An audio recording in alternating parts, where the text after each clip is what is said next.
Shalom alaikum. Bapak Yahweh memberkati saudara sekalian.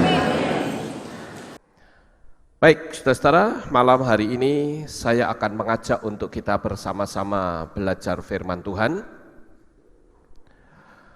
Pada hari Selasa yang lalu, di acara Men's Club, ada acara diskusi, saudara. Dan di dalam diskusi tersebut dibahas tentang satu hal yang cukup menarik, yaitu apa yang disebut menghujat Roh Kudus.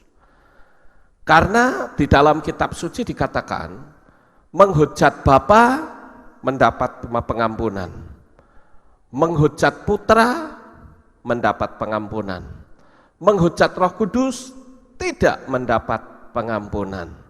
Lah ini banyak orang yang bingung. Bagaimana ini kok bisa tidak mendapat pengampunan? Nah, di dalam diskusi itu cukup ramai, ya. Dan ada banyak pendapat-pendapat. Baru setelah itu terakhir saya memberikan konklusinya. Ya, jadi dalam diskusi itu akhirnya karena banyak yang memberikan masukan-masukan dan semua masukan itu bahkan ada yang mengatakan, oh sebetulnya tidak begitu, sebetulnya Roh Kudus itu begini-begini. Ya oke, sekarang setelah semua memberi argumentasi, lalu pimpinan kaum pria atau Men's Club, Bapak Gadiono memberi kesempatan untuk saya memberikan masukan.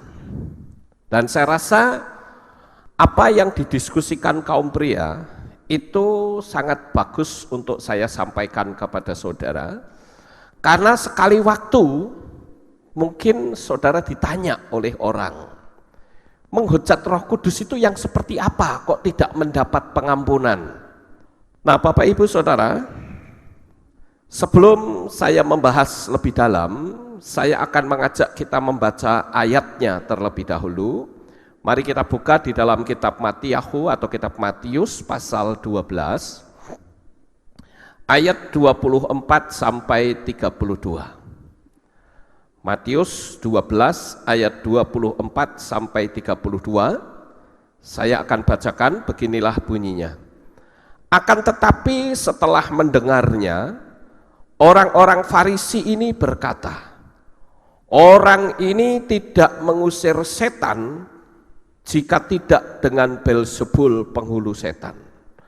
Namun setelah mengetahui pikiran mereka, Yesua berkata kepada mereka, setiap kerajaan yang terpecah belah melawan dirinya sendiri diruntuhkan, dan setiap kota atau rumah tangga yang terpecah belah melawan dirinya sendiri tidak akan tegak.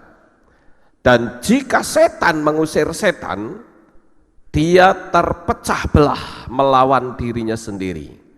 Bagaimanakah kemudian kerajaannya akan ditegakkan? Dan jika aku mengusir setan-setan dengan Beelzebul, dengan siapakah anak-anakmu mengusirnya? Sebab itu mereka akan menjadi hakimmu. Namun jika aku mengusir setan dengan roh Elohim, maka kerajaan Elohim telah datang atasmu.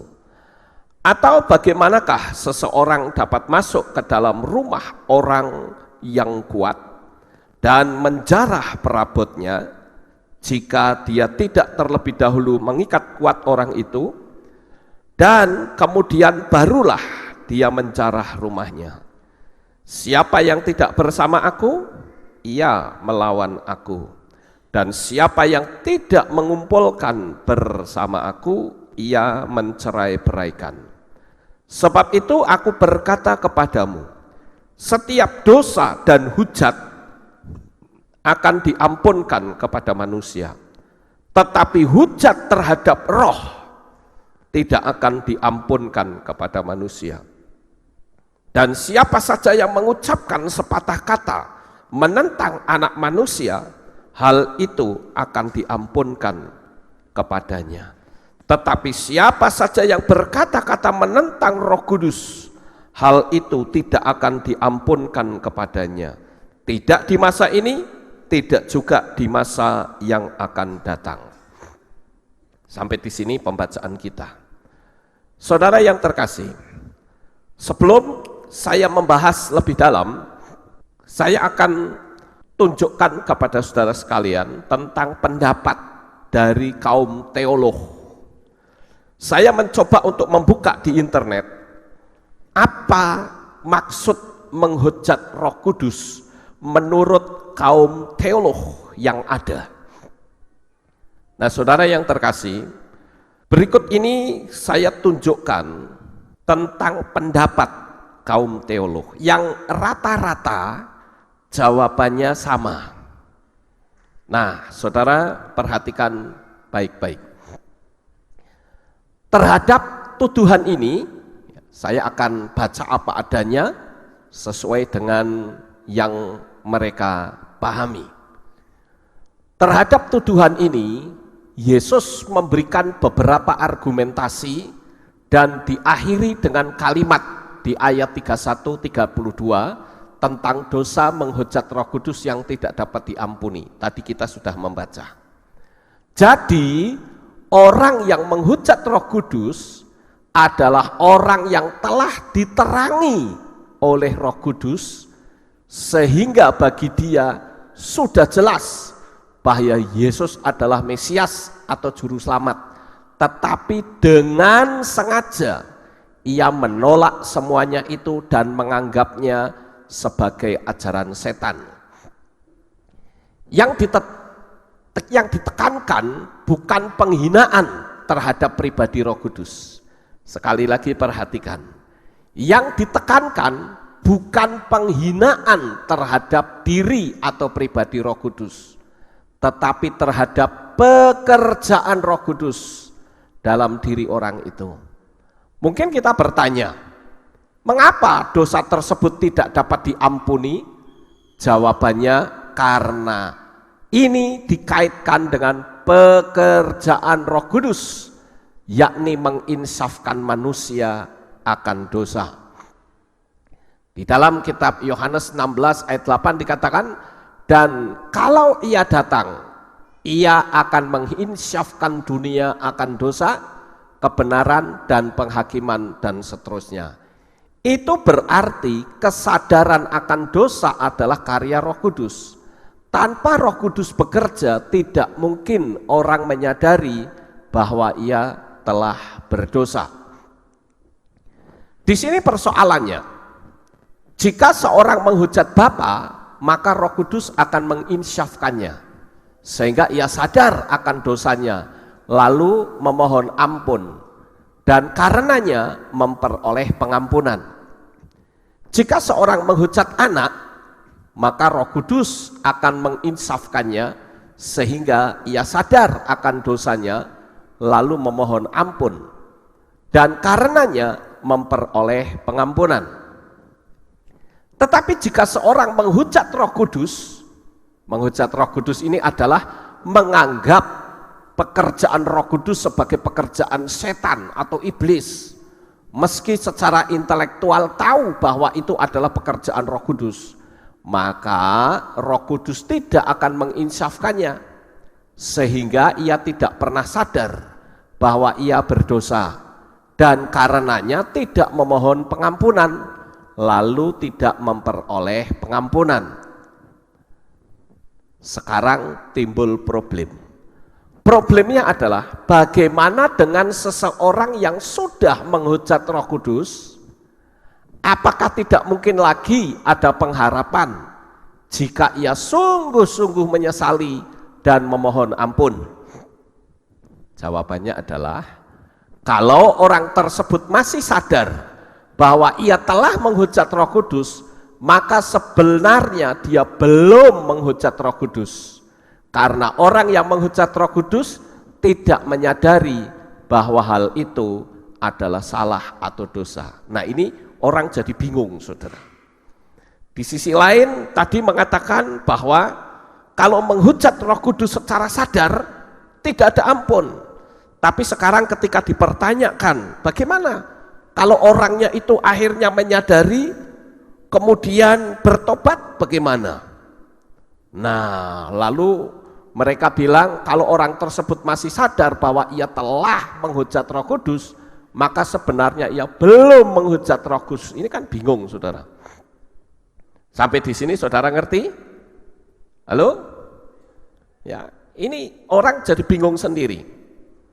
Sementara pola dari kaum teolog yang saya perhatikan, mereka selalu berpikir bahwa Bapa, Putra, dan Roh Kudus itu pribadi yang berbeda. Padahal Bapa Yahweh atau Tuhan Sang Pencipta itu adalah Ehad, artinya Esa atau tunggal. Dan Yahweh itu menjadi manusia, menjadi daging. Yahweh yang tidak kelihatan mata, itu bisa dilihat dengan mata, yaitu Yesua.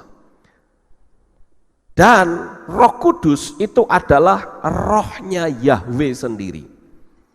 Jadi bukan tiga pribadi, saudara. Sehingga kalau orang beranggapan dengan tiga pribadi, akan bingung seperti ini. Kenapa? Karena kalau ada problem, bagaimana dengan seseorang yang sudah menghujat Roh Kudus? Saya katakan, emangnya Paulus tidak menghujat Roh Kudus? Paulus menghujat Roh Kudus. Dia bahkan menghambat pekerjaan Roh Kudus. Ingat, pada waktu Paulus melakukan penganiayaan, di situ sebetulnya Roh Kudus sudah dicurahkan. Saudara ingat ketika Stefanus dihukum mati, dirajam batu, Paulus ada di situ nonton, saudara. Dan Paulus menyetujui hukuman itu. Apakah Paulus itu tidak termasuk melawan pekerjaan Roh Kudus, menghambat pekerjaan Roh Kudus? Tadi di bagian sebelumnya dikatakan melalui pekerjaan Roh Kudus. Paulus penghambat Roh Kudus dan dia sama saja menghujat. Coba kalau pada waktu itu Paulus ditanya, kok kamu menganiaya orang-orang ini, emangnya kamu tidak takut Roh Kudus? Paulus pasti akan berkata, aku tidak peduli siapa itu Roh Kudus. Pokoknya saya katakan ini pengikutnya Yesua ini adalah setan semua, sehingga harus dibunuh. Nah, saudara yang terkasih, saya lanjutkan. Satu hal yang saya tambahkan adalah bahwa dosa tersebut dapat dilakukan oleh orang percaya. Tidak mungkin. Mengapa? Karena orang yang menghujat Roh Kudus pasti masuk neraka, sedang orang percaya tidak mungkin masuk neraka. Jadi dosa menghujat roh tidak mungkin dilakukan oleh orang percaya. Perhatikan kata dosa menghujat roh tidak mungkin dilakukan oleh orang percaya. Saya sering mendengar orang yang sampai pindah agama menjadi agama yang lain, padahal dia pendeta. Kira-kira menurut saudara, dia tahu nggak Roh Kudus, saudara? Halo? Dia tahu. Sekarang kalau pendeta itu ditanya, kok kamu murtad jadi agama lain? Apa kamu tidak menghujat Roh Kudus? Saya yakin dia pasti akan berkata, saya tidak peduli dengan apa yang kamu katakan. Tapi sekarang pertanyaannya adalah, bagaimana kalau orang itu akhirnya dia menyadari bahwa dia salah, lalu dia kembali lagi, dia minta ampun, dia sungguh-sungguh masuk dalam pelayanan, kira-kira dia diampuni oleh Tuhan atau tidak? Halo? Diampuni. Karena ini zaman anugerah, mendapat pengampunan, saudara. Nah, oleh karena itulah malam hari ini saya akan ajukan sebuah pertanyaan atau muncul sebuah pertanyaan. Tidak mampukah Roh Kudus menginsyafkan manusia? Seperti yang tadi sudah dibaca di Yohanes 16 ayat 8. Banyak kasus orang yang seperti itu. Akhirnya orangnya jadi insaf dan dengan munculnya penderitaan. Jadi ceritanya kaum teolog atau orang-orang Kristen pada umumnya mengatakan yang disebut menghujat Roh Kudus itu kalau ngata-ngatain, menghina, mengatakan itu setan, itu sama saja menghujat Roh Kudus. Tapi kalau saya mengatakan bukan, dia belum disebut menghujat Roh Kudus. Ya namanya juga tidak tahu. Kalau orang tidak ngerti, bahkan orang sudah tahu pun, ketika dia sedang dalam keadaan kecewa, oh bisa saja. Namanya orang kecewa, dia bisa ngata-ngatain Tuhan bahkan, saudara. Nah kalau ngata-ngatain Tuhan ya sama saja menghujat Roh Kudus toh. Kenapa? Karena Yahweh dan Roh Kudus itu satu pribadi. Tapi karena pola kekristenan adalah pola Yunani, bahwa Tuhan itu 3 pribadi. Ini kan ajarannya Tertullianus, saudara. Kalau Tuhan yang kita sembah adalah Tuhan yang 3 pribadi, apa bedanya dengan Trimurti? Kalau dia Tuhan 3 pribadi, lalu apa yang disebut dengan Ehad? Padahal Ehad itu artinya Esa atau tunggal. Nah, Bapak Ibu yang terkasih, untuk hal Ehad atau Esa, saya sudah pernah menyampaikan di tempat ini. Ya. Esa atau Ehad dan Yahid itu berbeda, tapi saya tidak akan menerangkannya kembali. Ya, saya anggap saudara sudah tahu untuk hal itu karena saya sudah pernah menerangkan kepada saudara. Tapi sekarang saya akan membahas apa sebetulnya yang disebut menghujat Roh Kudus. Ya, saya lanjut ya. Jika orang sudah insyaf menerima Yesua, apakah tidak diampuni? Bukankah Roh Kudus itu satu pribadi dengan Yahweh maupun Yesua? Jadi konsep teolog Ibrani sebetulnya saudara, Yahweh sebagai sang pencipta itu kan tidak kelihatan mata saudara. Maka dia menjadi manusia yang kelihatan mata, yaitu Yesua. Orang-orang Yudaism mereka berkata, mana bisa? Orang-orang Yudaism itu dari seperti kelompok teman-teman kita yang keluar. Mereka berkata begini, Tuhan itu tidak mungkin jadi manusia. Nah ini kurang baca kalau saya bilang. Coba saudara perhatikan ketika ada 3 orang, Hananya, Misael, Azaria, yang dikenal dengan Sadrah, Mesah, dan Abednego. Ketika dia dicemplungkan atau dimasukkan ke dalam dapur api perapian yang menyala-nyala, 3 orang ini tidak terbakar. Dan di situ ada satu pribadi yang lain. Siapakah dia? Dia adalah Yahweh yang disembah oleh Hananya, Misael, dan Azaria yang menjadi manusia. Memang pada zaman perjanjian lama, Tuhan menampakkan diri kepada 3 orang, Hananya, Misael, dan Azaria, itu secara fenomena, artinya tidak natural, saudara.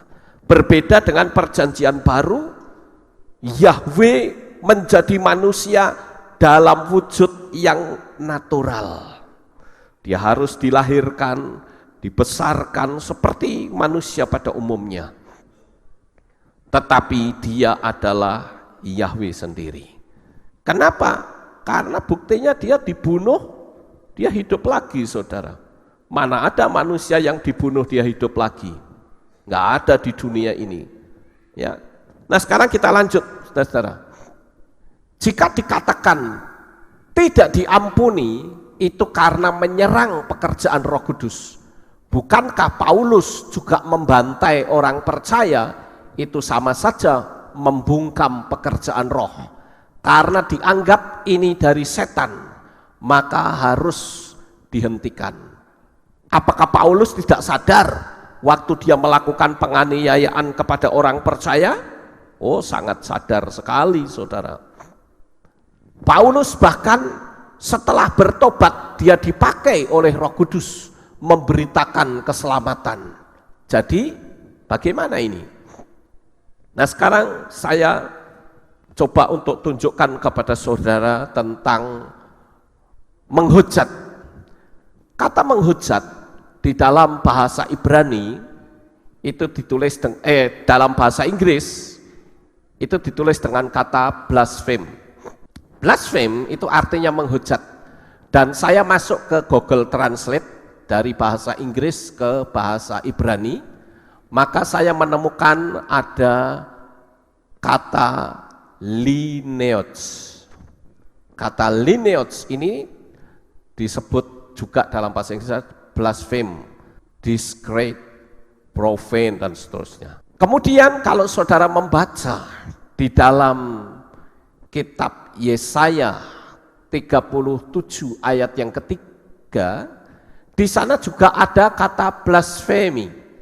Blasfemi ini di dalam, kalau di bahasa Indonesia kan ini juga menghujat, ya, penghinaan. Di dalam bahasa Ibraninya ditulis dengan uneatsah. Itu blasfem atau penistaan, penghinaan, menghujat, mencemari. Nah, ini sifatnya menyerang, saudara. Sifatnya menyerang. Kemudian mari kita lihat dari bahasa Ibrani tentang menghujat itu di dalam Matius 12 ayat 31. Di sini kata blasfemi, ini bahasa Inggris, bahasa Yunaninya adalah blasfemia. Dalam bahasa Ibrani itu ditulis dengan kata hidup.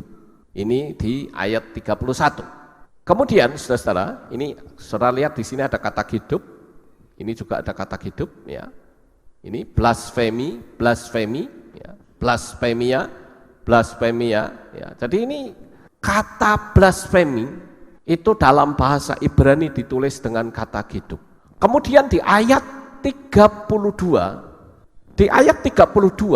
itu ada kata yang disebut dengan melawan. Itu ditulis dengan kata herpah.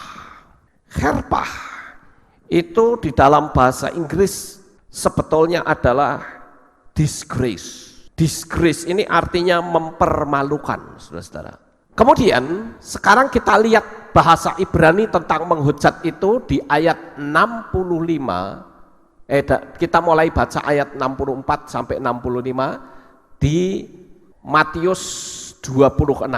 Coba kita baca sejenak, saudara-saudara, supaya kita bisa lebih jelas. Matius pasal 26 ayat mulai 64. Dimulai ayat 64, 65, mungkin bisa dilanjut sampai 66. Perhatikan baik-baik, ya. Yesua berkata kepadanya, engkau telah mengatakannya, namun demikian aku berkata kepadamu, sejak sekarang kamu akan melihat Anak Manusia duduk di sebelah kanan Yang Maha Kuasa dan datang di atas awan-awan di langit. Kemudian, nah ini perhatikan baik-baik, imam besar itu mengoyakkan jubahnya seraya berkata, dia telah menghujat. Ya, perhatikan kata-kata ahli Taurat ini, dia telah menghujat. Mengapa kita masih membutuhkan para saksi? Lihatlah sekarang, kamu telah mendengar hujatannya. Perhatikan kata hujatannya. Bagaimanakah hal ini agaknya menurutmu? Dan seraya menanggapi mereka berkata, dia layak mati. Jadi ahli Taurat begitu mendengar Yesua ngomong, langsung berkata, ini menghujat. Sekarang pertanyaannya adalah menghujat kata-kata apa dari Yesua yang dikategorikan menghujat? Adakah Yesua mengata-ngatain Bapak Yahweh? Halo? Ngata-ngatain tidak, saudara? Tidak. Dia tidak mengata-ngatain Bapak Yahweh. Tetapi orang Farisi berkata, ini menghujat dan layak dihukum mati. Nah, ini loh. Inilah yang disebut menghujat yang tidak mendapat pengampunan. Lalu sekarang pertanyaannya adalah, emangnya Yesua ngomong apa sih? Kok sampai dianggap menghujat itu? Perhatikan, sekali lagi kita baca ayat 64. Yesua berkata kepadanya, perhatikan, engkau telah mengatakannya, namun demikian aku berkata kepadamu, sejak sekarang kamu akan melihat Anak Manusia duduk di sebelah kanan yang Maha Kuasa dan datang di atas awan-awan di langit. Jadi kategori menghujat yang tidak mendapat pengampunan itu adalah ketika seseorang menyetarakan dirinya dengan Tuhan. Karena pada waktu itu Yesua berkata bahwa nanti kamu akan melihat bahwa anak manusia itu mengarah pada diri dia sendiri, itu duduk di sebelah kanan Bapa. Nah, oleh orang Farisi dan ahli Taurat berkata, ini kok kamu mau menyetarakan diri dengan Tuhan, dengan Sang Pencipta? Ini sebuah hujatan yang tidak layak. Kenapa sih kok orang Farisi sampai berkata ini penghujatan? Karena ahli Taurat dan orang Farisi tidak tahu bahwa Yesua itu sebetulnya adalah Sang Bapa sendiri yang turun ke dalam dunia dalam wujud manusia. Kalau manusia biasa ngomong seperti itu, layak untuk disebut menghujat. Artinya mau menyamai Sang Pencipta. Tapi kalau Sang Pencipta sendiri yang turun dan ngomong, ya dia tidak bisa dong disebut penghujat. Orang pribadinya dia kok. Sampai di sini paham, saudara-saudara? Jadi yang disebut menghujat yang tidak mendapatkan pengampunan itu adalah orang yang mau menyamakan dirinya dengan Sang Pencipta. Nah, ahli Taurat dan orang Farisi berpikir Yesua itu kan anaknya Yusuf dan Maria. Kalau anaknya Yusuf dan Maria kok mau menyamakan diri dengan Sang Pencipta? Ini sebuah penghujatan. Dan menurut Taurat tidak boleh orang menyamakan diri sebagai Tuhan, saudara. Dia harus dihukum mati. Nah, Bapak Ibu Saudara yang terkasih, penyamaan diri inilah yang tidak mendapatkan pengampunan. Kalau saya membaca kitab suci di dalam bahasa Jawa, akan lebih mudah lagi, saudara.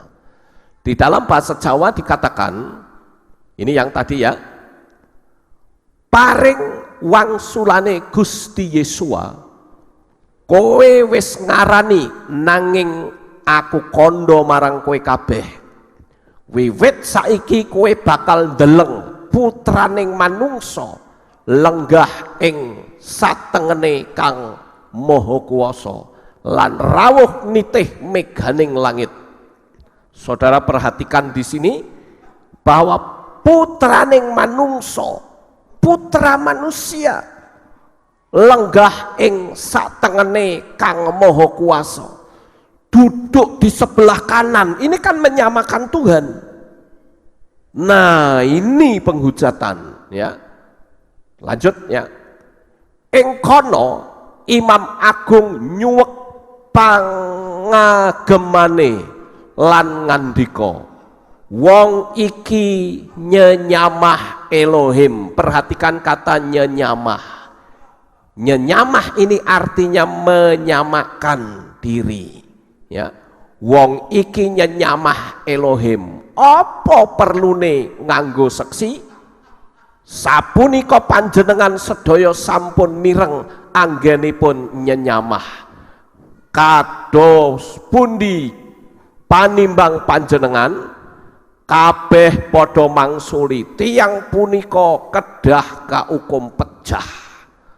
Saudara, sangat jelas sekali di situ bahwa kata nyenyamah itu berarti menyamakan diri dengan Sang Pencipta.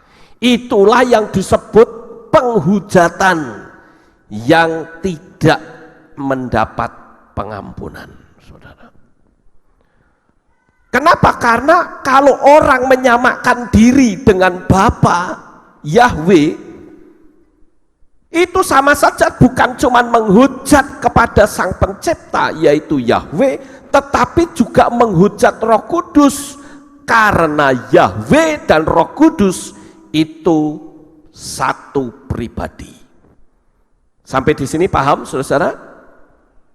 Pada waktu dahulu, ribuan tahun sebelum manusia diciptakan di atas muka bumi ini, bahkan sebelum ada yang namanya waktu, yang namanya zaman. Waktu zaman itu muncul setelah bumi dijadikan, ada hari-hari. Tapi sebelumnya, mungkin kalau dihitung dengan zaman ribuan tahun bahkan jutaan tahun sebelum bumi diciptakan, Tuhan itu sudah menciptakan malaikat. Salah satu malaikat yang diciptakan oleh Tuhan adalah malaikat Lucifer.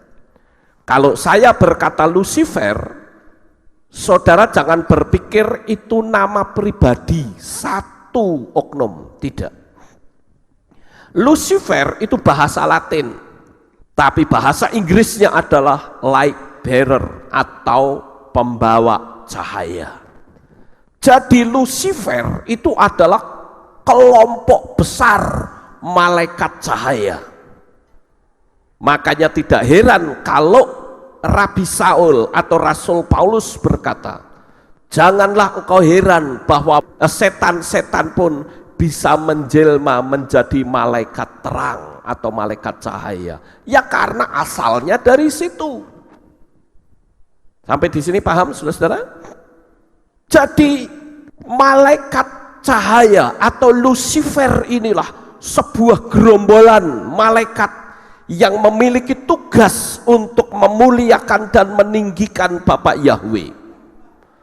Tetapi sangat disayangkan, rupa-rupanya malaikat ini berusaha untuk menggeser posisi Yahweh, dan itulah yang disebut menghujat Roh Kudus.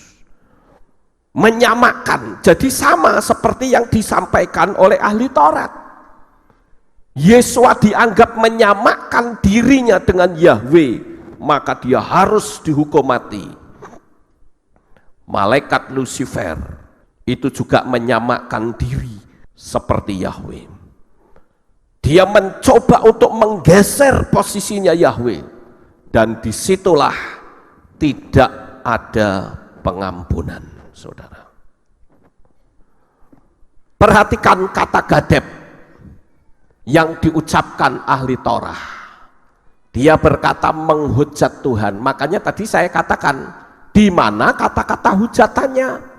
Yesua tidak sedang menghujat, dia cuma ngomong bahwa kamu akan melihat aku duduk bersama atau di sebelah kanan Bapa. Jadi Yesua dianggap menyamai kedudukan Yahweh. Kasihan ya, seorang ahli Torah, tapi dia tidak ngerti bahwa Sang Pencipta itu turun menjadi manusia. Ya kalau Yesua berkata aku duduk di sebelah kanan Bapa, ya wajarlah, namanya juga dia Bapa sendiri kok. Mungkin ada orang yang bertanya, loh kalau Bapa kok bisa jajaran? Oh simpel sekali, saudara. Kalau orang yang berpikir paganisme, dia akan menganggap itu tiga oknum. Padahal saya katakan Bapak Yahweh itu bisa menjadi 1.000.000 fenomena sekalipun dia sanggup. Amin. Kenapa? Karena namanya saja Maha Kuasa. Lah kalau Maha Kuasa menjadi manusia saja tidak bisa, ya tidak Maha Kuasa namanya. Sampai di sini paham saudara-saudara? Jadi kalau Bapak Yahweh itu menjadi Yesua, sekali lagi saya katakan bisa enggak? Bisa saja. Yahweh menjadi manusia bisa. Sekarang dia bisa enggak berdialog dengan fenomenanya? Bisa saja. Kalau enggak bisa, enggak usah ngomong Maha Kuasa. Yang namanya Maha Kuasa itu ya mau apa saja ya mesti bisa. Enggak ada istilah tidak bisa. Itu artinya Maha Kuasa. Nah di dunia kekristenan itu tidak bisa memahami hal ini saudara. Sehingga menganggap oknumnya ada 3. Saya katakan Bapak Yahweh mau jadi apapun, 1.000.000 fenomena pun bisa, namanya juga Maha Kuasa. Makanya saya mengatakan kalau orang bilang tidak bisa, loh kok kalah sama Sun Gokong. Ya. Sun Gokong itu bisa jadi berapa fenomena saudara. Padahal itu kan setan, itu dunia siluman. Masa Bapak Yahweh saja tidak bisa yang katanya Maha Kuasa? Aneh sekali. Sayang ini ahli Taurat tidak ngerti saudara. Sehingga dia menganggap bahwa Yesua itu menyatakan dirinya dengan Bapa. Itulah yang dimaksud dengan hujat. Jadi kategori menghujat yang tidak mendapat ampun adalah menyetarakan diri dengan Tuhan. Ya, itu yang tidak mendapat ampun. Makanya Yesua dijatuhi hukuman mati. Saya pernah tanya pada orang Kristen saudara, menurut kamu Yesua itu dihukum mati sampai disalib, kesalahannya apa sih? Dia bilang begini, ya kesalahannya karena dia mau konfrontasi sama ahli Taurat. Sehingga ahli Tauratnya itu banyak kalah kalau debat, dia sakit hati. Dan bukan cuma sakit hati, tetapi dia kehilangan pamor, keterkenalannya, keseganannya mulai hilang. Orang tidak lagi mengikut dia, malah ikut Yesua. Jadi karena kalah saingan, Yesua dibunuh. Saya katakan salah. Yesua dibunuh itu karena dia berkata, aku dan Bapa adalah satu. Berarti kamu manusia anaknya Yusuf dan Maria menyetarakan diri dengan Elohim, menghujat kamu. Paham saudara? Jadi kategori menghujat adalah orang yang menyetarakan dirinya dengan Tuhan. Jadi manusia yang menyetarakan diri dengan Tuhan itu tidak bisa diampuni dan harus dilenyapkan dari dunia ini. Jadi ucapan ahli Taurat ini benar. Cuma sayangnya dia tidak tahu kalau Yesua adalah Yahweh sendiri yang menjadi manusia. Contoh penghujatan, penyetaraan diri dengan Tuhan itu adalah jatuhnya malaikat Lucifer yang mau menyamai Tuhan sehingga juga tidak mendapat ampun. Nggak ada pengampunan. Saya ambil contoh orang kalau mau menyetarakan diri dengan Tuhan itu ibarat Tuhan yang palsu saudara. Saudara tahu yang namanya palsu pasti ada yang asli. Saya ambil contoh, coba saudara perhatikan di sini. Ini namanya apa ini?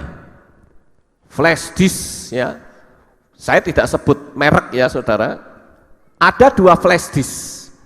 Mirip sama, tetapi di sini dikatakan yang asli, ini yang palsu.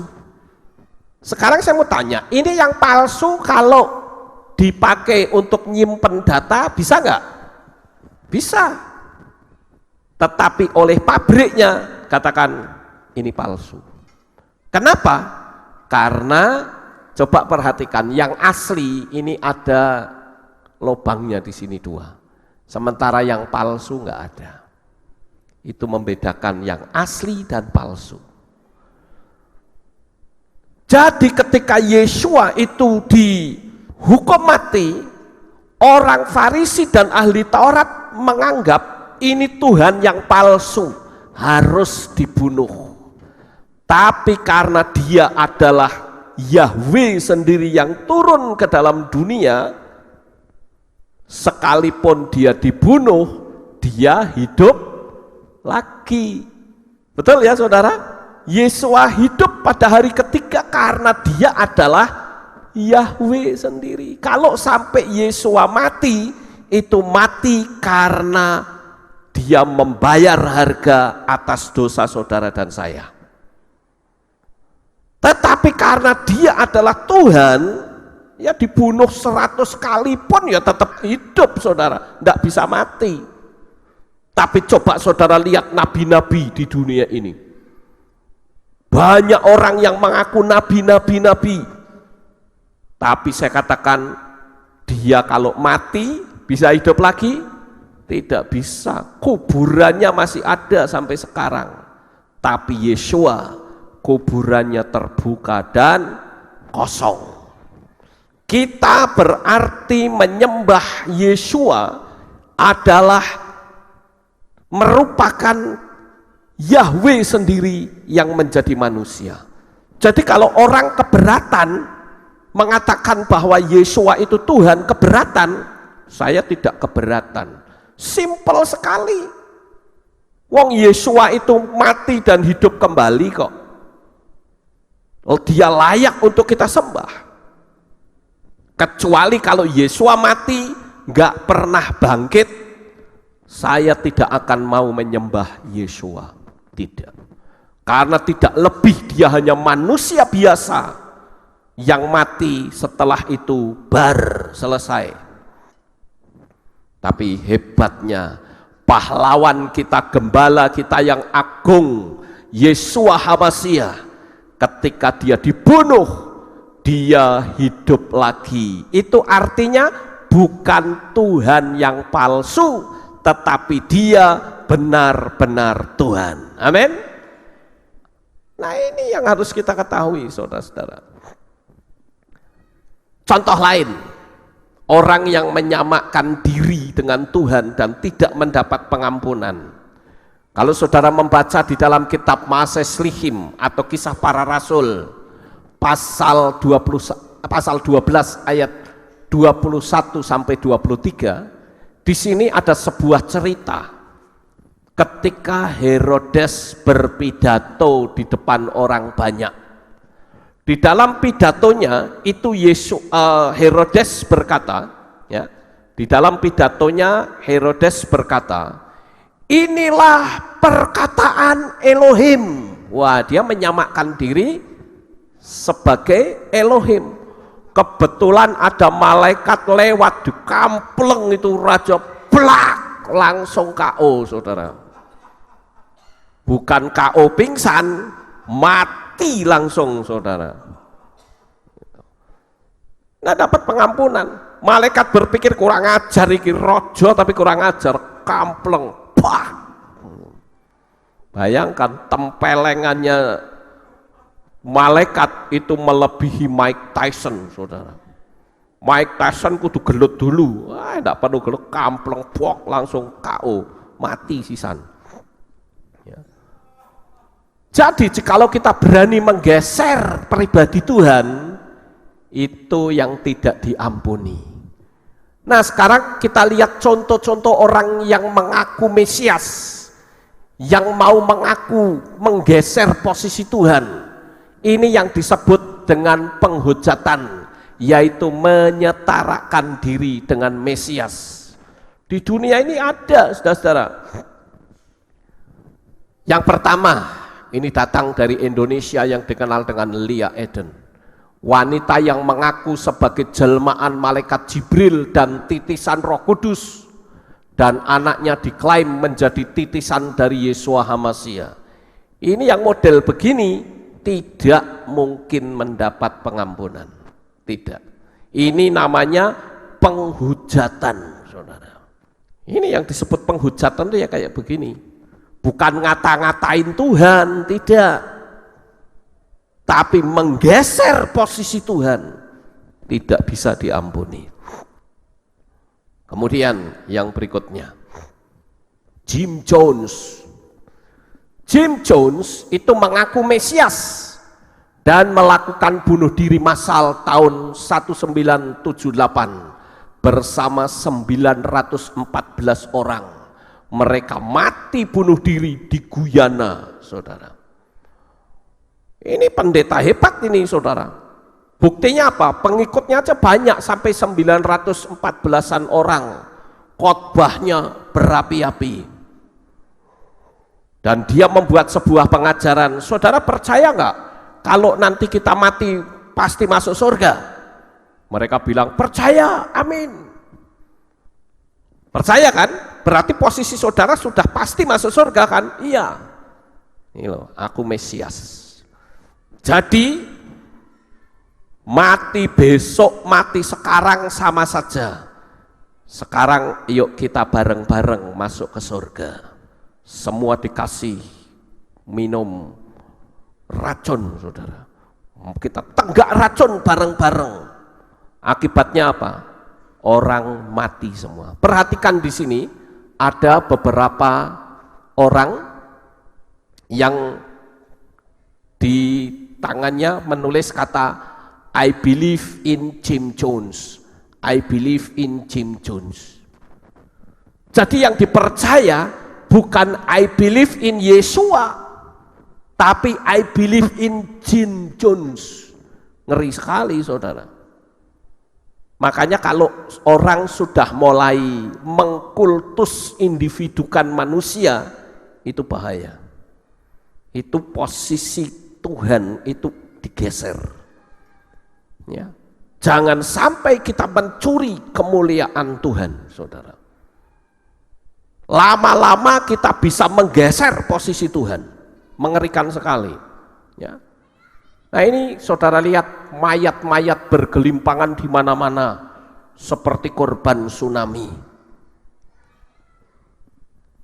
Ini juga ya di mana-mana orang yang ramai tiba-tiba mati bersama-sama, minum racun semua, saudara.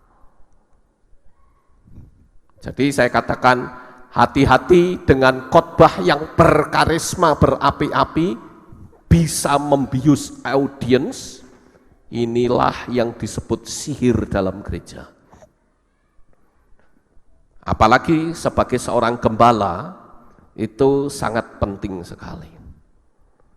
Agar supaya kita itu sama-sama kalau mati selamat, ikutin ajaran firman Tuhan. Kemudian yang kedua, ada orang yang mengaku sebagai Mesias juga, namanya Marshall Applewhite. Kalau diterjemahkan dalam bahasa Indonesia jadi Marshall, si apel putih. Tapi nama kan tidak bisa diterjemahkan, jadi saya menyebut Marshall Applewhite. Nah, Marshall Applewhite ini menyatakan diri sebagai Yeshua dan menggabungkan agama Kristen dengan New Age Movement, melakukan aksi bunuh diri massal tahun 97 bersama dengan 39 pengikutnya di Rancho Santa Fe, negara bagian California. Jadi ini penghujatan. Ini yang tidak mendapat ampun, saudara. Kemudian ada lagi yang namanya Shoko Asahara. Ini juga mengaku sebagai Mesias dari Jepang dengan pengikut 40.000. Yang 9.000 adalah asli orang Jepang. Tahun 1995 melakukan serangan kereta bawah tanah dengan senjata kimia, yaitu dengan menggunakan gas sarin, pemusnah massal. Jadi gas yang namanya sarin, ini gas pemusnah massal. Ada 13 orang yang mati dan Februari tahun 2004 dia dihukum gantung. Ini yang disebut menggeser posisi Tuhan. Inilah yang dikatakan menghujat Roh Kudus, saudara. Kemudian ada lagi seorang yang bernama Davis Shayler. Ini mantan anggota agen rahasia M15 Inggris, mengklaim mampu menghentikan cuaca, menghentikan kejahatan, dan mampu memprediksi pertandingan sepak bola. Dia penggemar fanatik klub Middlesbrough. Pada Juli 2007 menyatakan kalau Shayler dalam bahasa Ibrani adalah Mesias. Yang ngomong dia sendiri. Mau tahu Mesias? Nih Mesias katanya. Ini yang disebut dengan penghujatan terhadap Roh Kudus, saudara. Kemudian ada lagi Mitsuo Nakayoshi. Mitsuo Nakayoshi ini adalah politikus konservatif Jepang, membentuk Partai Ekonomi Dunia. Tahun 1997 mengaku dirinya sebagai Yesua. Partai berbasis agama menurut rencana menjadi juru adil terakhir di dunia. Sebagai langkah awal, dia harus menjadi Perdana Menteri Jepang dan mengajukan diri sebagai Sekretaris Jenderal PBB. Orang yang seperti ini juga menggeser posisi Tuhan. Karena dia mengklaim dirinya sebagai Mesias. Mesias itu berarti Yahweh sendiri yang turun. Tapi semua orang banyak yang mengklaim dirinya sebagai Mesias. Itulah yang disebut menghujat Roh Kudus. Bukan ngata-ngatain Roh Kudus. Bukan ngata-ngatain pekerjaan atau menghambat pekerjaan Roh Kudus. Bukan. Tetapi mengambil alih posisi Tuhan, menggeser dan menyamakan diri seperti Tuhan, itulah yang disebut dengan menghujat Roh Kudus. Ada lagi seorang pendeta dari gereja Growing in Grace di South Florida yang mengaku Mesias. Dia bahkan juga seorang doktor yang bernama Jose Luis de Jesus. Orang ini kemanapun pergi saat khotbah selalu memakai baju anti peluru dan dikawal bodyguard. Jadi kalau dia khotbah seperti saya begini, wah ini di dalamnya pakai rompi anti peluru, saudara. Jadi inilah orang-orang yang tidak mendapat pengampunan. Jose Luis de Jesus Miranda usia 60 tahun adalah seorang bekas penjahat dan pecandu narkoba, mengajarkan bahwa tidak ada lagi dosa, setan telah dihancurkan dan neraka tidak berlaku lagi bagi anak Tuhan. Kita tidak percaya akan dosa, setan dan neraka. Ini adalah saat sedang diwawancarai di stasiun televisi CNN. Di sana dikatakan preacher claims he's Jesus, ya.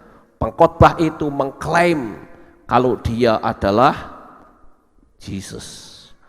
Nah, orang-orang yang mau menggeser posisinya Tuhan, inilah sekali lagi yang saya katakan dia menghujat Roh Kudus.